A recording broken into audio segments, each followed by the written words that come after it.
724 chefs. L'équipe des purificateurs de la cathédrale Sainte-Viève arriva bientôt au bureau de Morand-Avigny, portant boîte en bois presque scellée. Ils portaient chacun des robes blanches ornées de fils dorés cirés, de fingants en caoutchouc et des capuches en cuir. Leurs masques se recourbaient vers le bas, formant un bec d'oiseau devant leur bouche et leur nez. Angoulême fit signe aux autres purificateurs de se retirer de cet étage et de dégager les étages adjacents. Enfilant lui-même un masque en forme de bec d'oiseau et une tenue similaire, il a étroitement bandé ses poignets et ses chevilles. Regardant à travers les verres rouges de son masque, Angoulême regardait ses collègues ouvrir la caisse en bois. Des miroirs de taille parfaite bordaient la couche intérieure de la boîte sur tous les côtés. Haut, bas, gauche, droite, avant et arrière. Au centre, entouré de miroirs, se dressait une statue de pierre d'un blanc laiteux de la moitié de la hauteur d'une personne. Il représentait une belle femme à moitié nue, la robe déchirée jusqu'à la taille. Malgré le bras cassé de la figurine féminine, son autre main couvrait son nombril de manière séduisante. Sa silhouette captivante et ses traits exquis ont suscité une chaleur inexplicable à Angoulême. Une soudaine envie de l'embrasser envahit son esprit, un désir de rencontre intime avec la statue de pierre. N'osant pas respirer profondément, il se força à garder le contrôle. Il a reconnu qu'il s'agissait d'un artefact scellé de niveau 1 relevant du diocèse de Trèves, numéro de série 82, connu sous le nom de statue du Lameau. Cet artefact scellé de niveau 1 pourrait progressivement inciter les créatures proches à en être obsédées, propageant diverses maladies, certaines communes et d'autres de nature mystique. Si rien n'était fait, l'influence de la statue transformerait son environnement en un paysage cauchemardesque d'agonie, des êtres vivants pleurant, se tordant et périssant de manière horrible. La peste implacable s'étendrait, déclenchant une catastrophe de plus en plus grande. Angoulême avait demandé 1 à 82 pour sa capacité à guider d'autres créatures dans le monde miroir. Il était crucial de contrôler strictement le temps d'exposition pour empêcher la propagation des maladies et des obsessions. Les deux purificateurs soulevèrent doucement la statue du Lameau et la portèrent jusqu'au miroir intégral du bureau. Angoulême et ses deux autres coéquipiers se sont approchés en posant leurs paumes sur les épaules de janvier 1982. En parfaite synchronicité, ils ont traversé comme par magie le miroir de verre, disparaissant du bureau de Morand-Avigny. Dès qu'Angoulême posa les yeux sur l'espace sombre, brumeux, presque illusoire derrière le miroir, un chatouillement dans sa gorge le poussa à tousser. Soupir. Une douce expiration s'échappa de ses lèvres. Leur tenue vestimentaire ne pouvait pas isoler la maladie propagée par la statue du Lameau. Son seul but était de minimiser la vitesse à laquelle il succombait à une véritable infection. Affaiblis mais inexplicablement excités, Angoulême et ses coéquipiers ont enquêté derrière le miroir. Ils ont rapidement découvert de nombreux fragments de miroirs sombres éparpillés.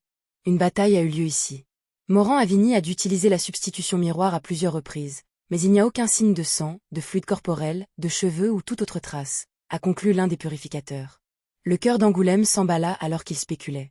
Une bataille? Quelqu'un a tendu une embuscade à Morand-Avigny dans le miroir? L'âme cachée impressionnante. Il semble que Morand-Avigny n'ait pas pu s'échapper tout de suite et plusieurs substitutions miroirs ont été brisées. Il y a de fortes chances qu'il ait été capturé. Analysa sérieusement Angoulême avant de se tourner vers une mauvaise direction. Je vois. L'Ordre Aurore ne s'attendait pas à ce que l'assassinat réussisse. Le seul objectif de l'assassin était de conduire Morand-Avigny dans ce miroir, où l'attendait le reste de l'Ordre Aurore.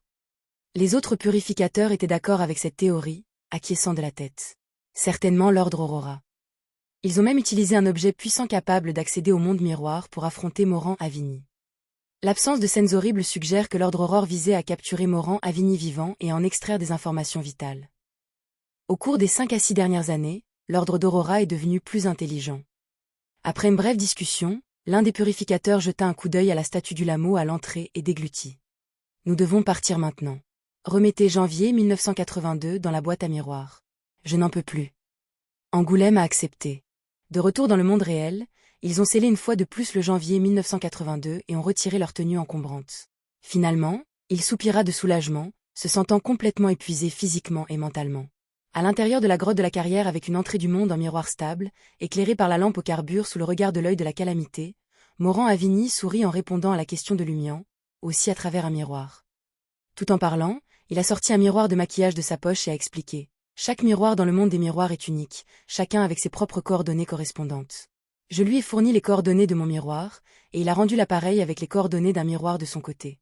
Avec cet arrangement, je peux exploiter mes capacités et le monde des miroirs pour transmettre des informations à son miroir pendant une durée déterminée. Il me contacte de la même manière mais s'appuie sur l'objet billondé que je lui ai donné. Une adresse IP, je suppose. Marmonna Franca dans une langue inconnue de toutes les personnes présentes. Lumian sourit chaleureusement et demanda. Seriez-vous prêt à partager les coordonnées du miroir du surveillant avec nous? Morand-Avigny secoua la tête. C'est indescriptible et impossible à écrire. Seuls ceux comme nous du monde miroir peuvent le percevoir. Ou les démonesses dotées de la divinité, les démons du désespoir. Séquence 4 démons du désespoir et la séquence 5 est démons de l'affliction. Ces deux séquences semblent désagréables. C'est inconfortable d'agir, mais la démon de Unagine qui suit est assez impressionnante. Franca a glané des informations sur le chemin de la démon à partir des paroles de Morant Avini. Comment le surveillant peut-il alors le percevoir? A demandé Jenna. Morant Avini sourit. Il ne peut pas le percevoir non plus, mais son objet biondé peut l'enregistrer et l'utiliser. Franca sourit et releva sa manche, révélant le bouton de manchette miroir en forme de verre. Interloqué, l'expression de Morant Avini se transforma en soulagement. C'est vous qui avez tué Jébu. Le surveillant l'a tué, précisa sincèrement Lumion. Nous n'avions aucune intention de le tuer.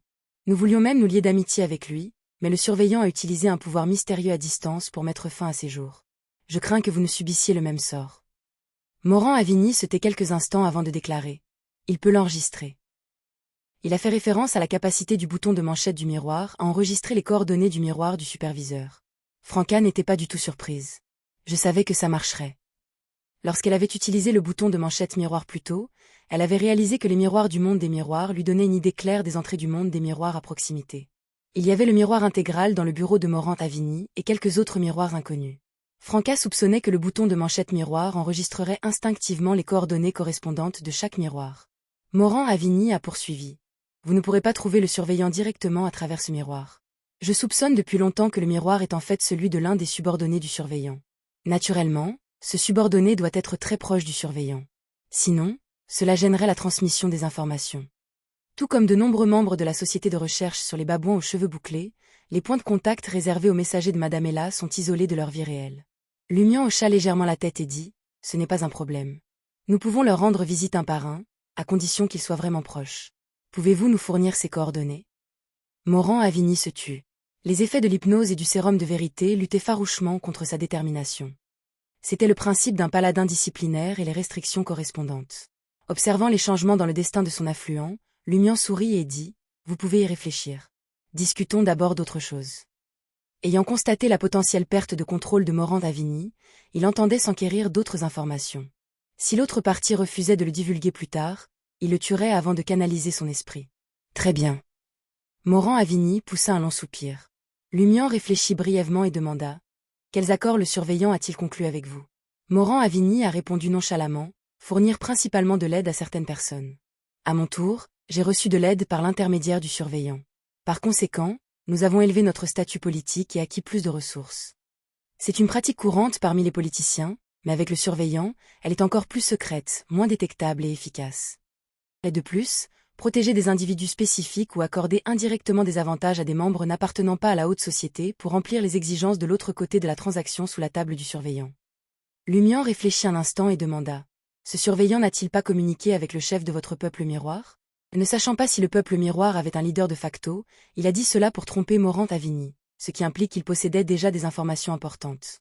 Si le peuple miroir manquait vraiment d'un leader de facto, Morant Avini verrait clair dans cette tromperie.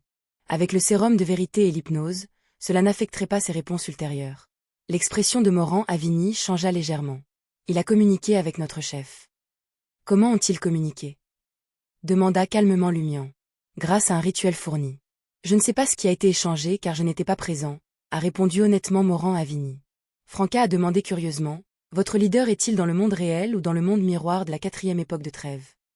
Dans la 4e époque de trêve, dit Morant Avini avec un soupir. Les gens miroirs dotés d'une divinité puissante ne peuvent pas échapper à certaines catastrophes via le point de fuite. Franca réfléchit un instant et demanda. Votre leader a-t-il un moi correspondant en réalité? Oui. Morant Avini sourit. Vous ne devinerez jamais de qui il s'agit.